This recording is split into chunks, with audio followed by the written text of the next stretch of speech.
Hello, my dear friends. How are you doing? Hope you are having an amazing day and not having to deal with drama. Ready for new stories I have for you today? Let's go to the first one. Buckle up, as it's a long one, and don't forget to listen to the end of the story to hear my insights. Enjoy the stories, guys, and please like and subscribe. And of course, don't forget to leave a comment. So I, 27 female, have a younger brother, Mike, 21 male. He is the definition of a man-child and a mama's boy. Always complaining, always expecting others to bow to him. Just overall an a-hole. Ever since he was born, my parents fussed over him for everything. He's not special needs or had a traumatic birth or anything of the sort. He was just born. And my parents completely discarded me. My mom, 50 female especially. She went from a loving mother to one of those boy moms that people make fun of on the internet. My father, 50 male, still showed me love and support, but he's always been too much of a coward to stand up to my mother and let me win at least once. The only one who stood up for me was my grandpa, 76 male, who always called my parents on their BS and never liked my brother. I remind him of his late wife, my grandma, and we have a very special bond, but he lives on the other side of the country, and I could never see him often. Mike knows our mom prefers him and loves to shove it in my face. Because of this and his behavior, we've always been at odds. He's spoiled, a brat, and an awful man. I can't remember how many times I ended up in trouble for things I did better than him, or for things he framed me with. His only talents are his football skills. He won a scholarship to a nice college out of state. My parents didn't spend a dime on my education because apparently my fund had been used to cover expenses after a fire, just for me to discover years later that said money was given to Mike to buy a car and a house. It's at a public university that I met Lucas. He was the first person I was really drawn to there. Of course, I met new people who are now my dearest friends, and thanks to them and Lucas, who was my best friend for years before we got together, I managed to move out of my parents' house. Now both Lucas and I are well known in our fields and have very good salaries. Now to the main issue. Lucas proposed to me a year ago. We're very private people, so we didn't post it on social media or anything. And when I told my parents, they dismissed it with a, "That's nice." I'm starting to think they downright didn't listen to me at all. We decided that we wanted a nice but simple ceremony and reception with our friends and relatives.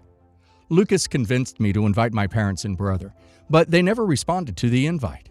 And whenever I went to visit and began to talk about my wedding, without mentioning it was a wedding, my mom would always speak over me and about my brother's accomplishments and wild adventures. At one point, I got fed up with it and interrupted my mom to tell her that there was an event I was planning to organize, whose date was unmovable. She told me they couldn't attend because my brother was playing the last game of the season that very same day and wanted them to be there. Of course, this favoritism didn't surprise me. They missed my ballets, shows, and both my high school and university graduation for things about him. At this point, I wanted to be petty. I told both my parents that it wasn't a problem to miss the event, purposely omitting the fact that this was my wedding, and didn't insist further. Flash forward to a few weeks ago. I got married. It was perfect. My family, Lucas's family, and our friends were all there, and we had a blast. My grandpa was happy to give me away, and it was just perfect. My relatives asked me a couple times why my parents weren't there with us. I was honest, and simply said they had my brother's game to attend, and couldn't come. They gave me a few looks, and my grandpa was visibly angry for a while, but otherwise nothing strange happened. After the reception, Lucas and I left for our honeymoon, and were phone-free for the whole duration of the trip. But once we got back, we discovered that a crap storm was welcoming us home. I turned my phone on, and was unable to even unlock it before a storm of notifications popped up. Most of them were from my mother and brother. Mike calls me all sorts of nasty names and insulted me because, apparently, one of my paternal aunts posted the photos of the wedding on Facebook and captioned it with a very obvious dig at my parents, especially my mom, for missing the wedding. The post apparently went viral in my parents' community, and they've been publicly shamed for their mistreatment of me. It also turns out that my grandpa personally visited my parents to go on a tirade to shame my father, his son, to the point of tears. And this seemed to be my father's breaking point, because he was so distraught for missing his only daughter's wedding and for his father's disapproval, that he finally rebelled against my mom and is threatening divorce unless she makes it up to me. I think that's the reason why my mom has been spamming my phone with messages. At first insulting and threatening, and then downright pitiful, full of begging and pity parties. Now I'm at home with my husband, deciding how to approach the situation. Most of my relatives, even those I didn't invite to the wedding, reached out to apologize for what I went through and to claim they had no idea this was happening at home. Can't blame any of my relatives. They all live with my grandpa on the other side of the country or in other states. But my mom's sisters and friends are belittling me for not telling my mom about the wedding, because now she's inconsolable at the thought of having missed my wedding. Personally, I think she just claims that to save face, but I'm not sure. The latest messages from my father and mother seem extremely saddened and hurt for missing my wedding. Now, my family is divided on 3 fronts. The majority who is sticking by my side, my maternal aunts shaming me for hurting my mom's feelings, and my maternal grandparents who are adamant that I forgive my mom in light of her atonement. My best friends are telling me not to listen to them. So, Reddit, am I the a-hole? Edit. Thank you so much for the feedback and love. It's overwhelming. I'm going to address the popular questions here. 1. I did not inform my parents about my wedding. I sent traditional paper invites to all my guests and was notified that all invitees had reached their addresses. I did not receive any answers from my parents and Mike, a few very distant relatives, and some people on Lucas's side. I did reach out to all of them through messages to double check, and those who hadn't replied told me they couldn't come. I asked my parents and brother via text, but they didn't respond. I was left on red. Knowing them, and given all the things I had to plan, I didn't bother insisting. 2. I didn't repeat the date of my wedding because I had already been told there was my brother's game. Plus, every time I insisted on highlighting my celebrations to get an answer, I was always told that it wasn't that important and to not be pissy and a bother, because some things are simply more important than me. At this point, I think it's fair for me to not insist anymore. It's not worth the effort. 3. I didn't keep my wedding a secret. I avoided telling my parents that it was my wedding to see if they would be interested in the slightest. But surprise, surprise, they weren't. Despite this, I did openly talk about my wedding with my aunts and uncles. My mother was in the room with us a few times when I discussed venues or dress shops with my aunt. The Facebook post one. But sometimes Mom was on the phone, and other times she was just chatting with other people. She never paid attention. When I talked about it during reunions, she smiled and said, "That's great, dear," and then would change the subject. Radio silence on Dad and Mike.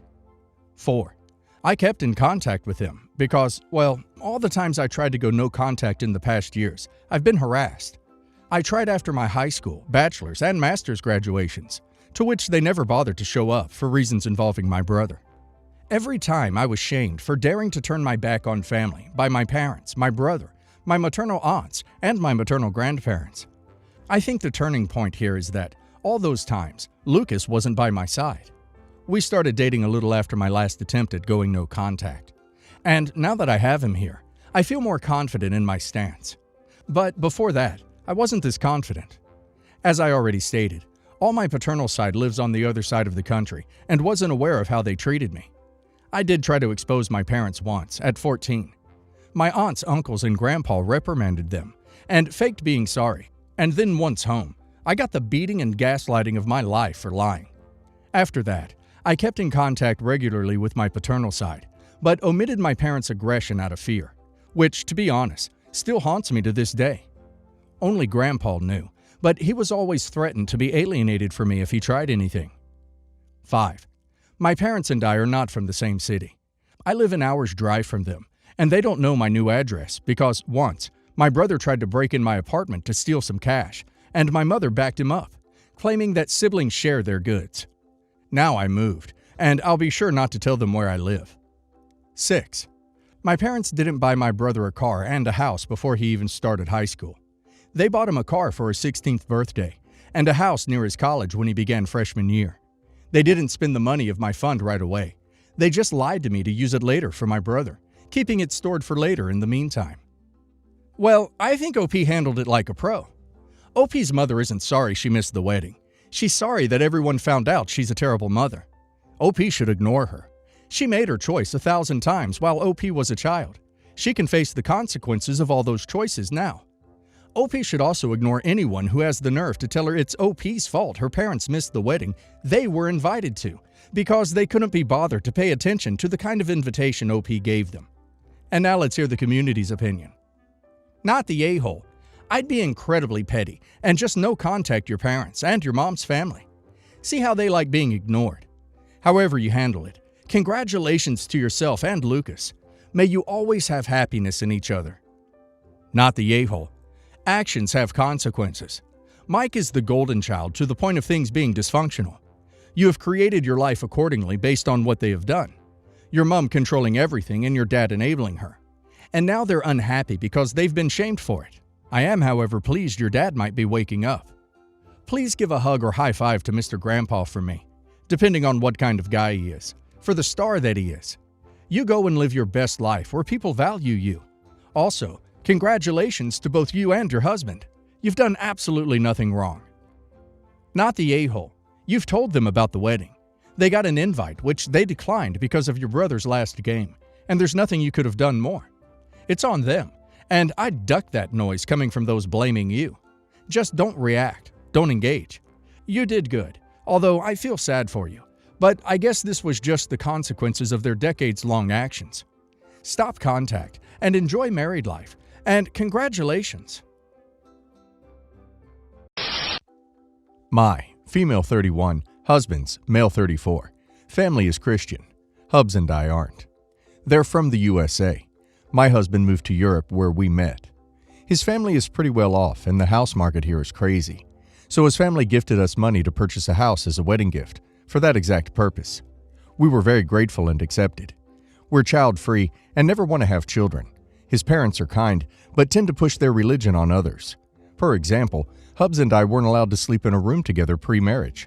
We must go to church with them every Sunday for multiple hours when we visit.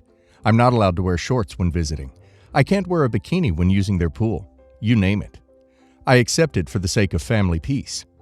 Father-in-law always seemed kind of creepy to me, for continuously staring at me and touching me unnecessarily.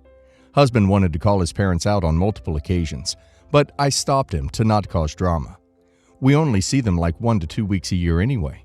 But, of course, there still was drama multiple times. When I told them I won't be a stay-at-home mom, didn't change my last name to his, etc. This summer we visited and they hosted a large family dinner. I was enjoying the food and the chats with the family, and all of a sudden, mother-in-law looks at me and loudly says, "X, you should really eat more healthy." I was stunned and asked why. She says, slightly annoyed, "Fat women give birth to unhealthy babies." I responded that I didn't plan on having any, and hubby sided with me, saying mother-in-law knows we're child-free. Mother-in-law's face turned red, shouting at me that it was my marital duty to give my husband children and her and his father grandchildren, and that I didn't have the right to be so selfish and deny them what's their right, and that I must have been gaslighting my husband. I wanted to respond, but hubby just pulled me aside. We left to the guest room. The next morning we all had breakfast together. Mother-in-law stared at me, then said that since I'm not willing to give her any grandchildren, I don't need such a huge house and we should give them their money back. Husband intervened, saying it was a gift and they had no right to demand that, and also he won't be tolerating them talking to his wife like that. Mother-in-law yelled we were disrespecting her religion and I was a W for giving my body away without intending to birth children. I snapped and said that those were big words for a woman who has to forbid her daughter-in-law to wear shorts. She's jealous of her pseudo-Christian husband, father-in-law, because they only had S for the exact purpose of her getting pregnant, which sums up to 4 times total in their entire 35 years marriage. We got up, packed our things, and left to a hotel.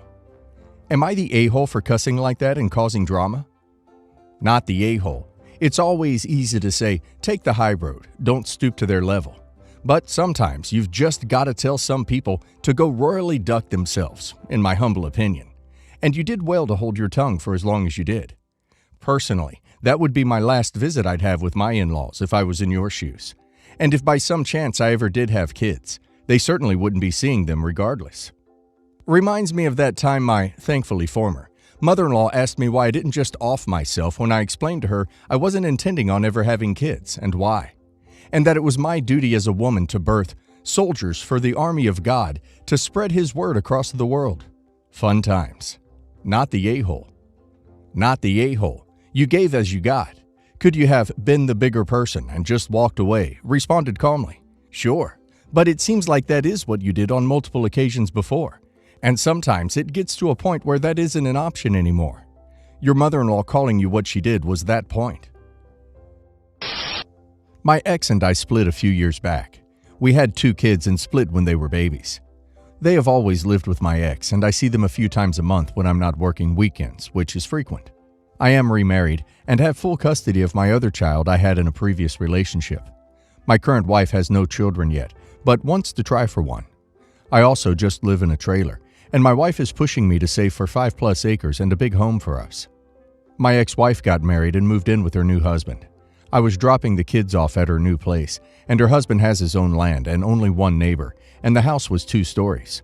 While dropping them off, I asked him how much something like this cost, and he told me that he built the house by hand, paycheck to paycheck, and that he's still working on it a little, and he plans to build an addition with 2 more bedrooms, living room, and a man cave for himself. He then snuggled up to my ex-wife and said it's our house now, so I'm letting her help me draw up the plans, and we just painted the kids' room pink. He said everything he owned was now theirs. He's also set them up with a mini farm with a ton of animals that my daughter loved. Well, seeing how she has this great life now, we left, and when I got home, my wife was pissy with me over it. So I texted my ex and told her that I don't think I should have to pay child support anymore, and that so-and-so is more capable of providing for them, and that I needed to save money to start my own family like she has. She got angry and told me that they were still my kids, and I needed to take responsibility for them still. I disagree. She doesn't need the money, just wants it from me. Am I the a-hole? You're the a-hole. The fact that your wife's new husband is richer than you are is irrelevant. Your children and your responsibility, not his. You are the father, and it is your duty to support your children financially. So, just to make sure I understand correctly, you are already cheating the system by lying about your income. You live in a trailer and already have 3 children, and you want to stop paying child support for 2 of them so that you can have more for your new wife. And you want to know if you are the a-hole? Yes, you're the a-hole. You're the a-hole. The child support you are paying is dictated by the courts, and its purpose is supporting and raising of your kids. You cannot arbitrarily decide to stop it because your ex's new husband is building additions onto his house. If you want to change the amount you are paying, then petition the courts for a change. My wife's parents have owned a house for 20 years. Her mother passed away a few years ago, and since then, her father has been living in the house alone. Her brother's family helps out a lot and has him over for dinner almost every night. My wife and I visit about once a week and help out, but not as much as my brother-in-law's family. My father-in-law owes about $150K on the mortgage, and the home is worth about $500K. My brother-in-law's family has been talking about taking ownership of the home and letting my father-in-law live with them for years because he wants to age in place, but he doesn't have any money to retire. The plans have always been very vague, and no one has ever shared any details with me and my wife or discussed how things would work. I always assumed that my wife would get a portion of the equity of the house, either when my brother-in-law bought it or when my father-in-law passed away. We were out to dinner last night, and the topic of the house came up, and my brother-in-law mentioned he would be putting his own home on the market in about a month and buying his father's house. I suggested that all of the family should get together with a lawyer to figure out a fair way of distributing the equity. My brother-in-law and his family got very upset, said we only care about the money, and that they are only looking out for what's best for the father. This morning, we visited my father-in-law to try to discuss the situation. It did not go well. It seems likely he had willed the house 100% to his son, but he wouldn't tell us one way or the other. Everyone thinks we're huge a-holes, and we're trying to claim our inheritance while my father-in-law is still alive. No one will give us a straight answer about the plan, but it seems like my brother-in-law is going to take ownership of the house without having to pay much, if anything, for it, and that they will get the house completely when my father-in-law passes away, without any other family members getting anything. They say that since they're going to let him live there and fix the place up, that they should get it. They didn't seem to be willing to discuss any alternative arrangements. If my father-in-law wants to just give the house to his oldest son, that's his choice, and we would respect that. No one will tell us if that is or isn't the plan. If my father-in-law's will says for the house to be divided by his 3 children, we would probably get around $50 to $100K if he were to pass away without my brother-in-law buying it. If he buys it, it looks like we would get nothing. My sister-in-law angrily said they weren't going to pay us off when I asked about our inheritance in the house. It's so tense that I don't know if I ever want to see my father-in-law and brother-in-law's family ever again. It's not the money, it's the secrecy, deception, and unfairness. They say all we care about is the money, but at the same time, they seem perfectly willing to keep the $350K in equity on the house and give us nothing. You're the a-hole. Wow, you're entitled as all hell. It's extremely common for the child who cares for an aging parent to get the house or more inheritance in return. They are already doing a huge amount to care for him, and will do even more when they move in together and he ages. They are all thinking like a family, figuring out the best way to care for Dad. And you and your wife are just thinking about money. They don't owe you crap. You're the a-hole. You have zero interest in the house. It's not even your dad. Your father-in-law is alive and well, and he can do anything he likes with any of his assets. He earned it. You are the reason that parents make trusts for their biological children, to be honest. This isn't an us situation. It's your wife's and her sibs. There's so much I in here that it makes me sick. You're the a-hole. Father-in-law does not owe you any explanation as to how he is handling his estate. They don't have to run anything by you. The guy is still alive. No one is owed or is entitled to an inheritance. I, female 17, am in a huge argument with my mother, female 56, over my college fund. My family has been adding to this fund since I was born, and my late grandfather put $200,000 into it so I could go to university without taking out a loan. However, my mother now wants to use the funds for her early retirement, and she's insisting that I get another job, I already have two, to pay for my college expenses. I have two sisters who are currently in university, and they never had to take out loans because my parents funded their education using their college fund. I don't understand why I'm being treated differently, especially since I've been contributing to my fund as well. My mother says that she's given me enough time to work and save money, but I feel that I'm entitled to the funds that were promised to me. I've called my mother an a-hole because I feel that she's being unfair to me. However, I'm now considering taking her to court over this issue. Would I be the a-hole if I pursue legal action to get my college fund? I understand that taking legal action against my mother is a serious step that could have long-lasting consequences for our relationship. However, I feel that I'm being treated unfairly, and I don't want to have to take out loans to pay for my education when there's already a fund set up for me. I'm open to suggestions on how to resolve this issue without going to court, but I feel that I have a right to the funds that were promised to me. Am I the a-hole for wanting to take legal action to get my college fund? Not the a-hole. Just so I understand. Your late grandfather, not your mother, funded this, correct? So it's technically an inheritance of sorts. Your mother now wants to fund her retirement because of her poor financial planning with your inheritance. Sounds like you have a strong case. Not the a-hole. Do you know how the fund is set up? People often set them up so they can't be used for anything but school. Is your mother upset that your grandfather gave you so much? You are well within your rights to take legal action for the money. Write down everything you know about the account, the dates, your grandfather's gift to you. There's a legal advice Reddit where you may be able to get more advice from lawyers in the best way to proceed. Your mother is trying to steal your grandfather's gift to you. It's not okay. Not the a-hole. I'm horrified. Your mother is being unbelievably selfish. Why does she think she is entitled to a free early retirement at the age of 56, while demanding that you work 3 jobs as well as struggle to pay for your own education? In fact, how can you get a college education while working 3 jobs to support yourself, as well as pay for tuition, textbooks, fees, and much more? That money is yours. You contributed to it. Your mother is 100% wrong to think she can help herself to it. I hope you do sue her. If possible, compile a list of the money you contributed to the fund. Have been amicably separated for a few years. 2 kids, both teenagers. My ex is now engaged to someone the kids really like, and she seems to be a really good influence on the household. I've had little direct contact with her, aside from insisting to meet her when I learned indirectly that she was moving in with the kids, ex, as I was told by my ex that she wasn't ready for any relationship with me, and he told mutual friends she didn't think highly of me. When I met her, she was kind and open. Through his discussion with mutual friends, I know that her last relationship ended due to infidelity, and that she has trust issues.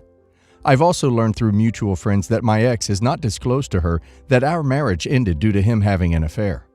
He told her it was due to us growing apart, which I guess he could be using as a reason to justify the affair. I recently found out that they are now engaged, which makes me happy as my kids really like her, and I trust their judgment. They're really great. And I'm beyond happy that they love their future stepmom. My concern is that they become close to her, and then she finds out about the affair, and it's a deal breaker because she was misled. I also feel like I've been made to feel that I can't talk with her, because she may find out the real reason behind why me and my ex split. I want her to stay, but I don't want my kids to become attached to her only for something to go sideways when the truth eventually comes out. Would I be the a-hole for letting her know now, or should I just keep my mouth shut? You're the a-hole. Your intentions sound sincere, but you need to stay out of it. Obviously, if she were to ask you directly, that's a different story. The best you could do would be to implore your ex to be honest for the reasons provided. People love to justify their infidelity by saying that they'd grown apart or fallen out of love prior to the cheating, as if that magically means it doesn't count.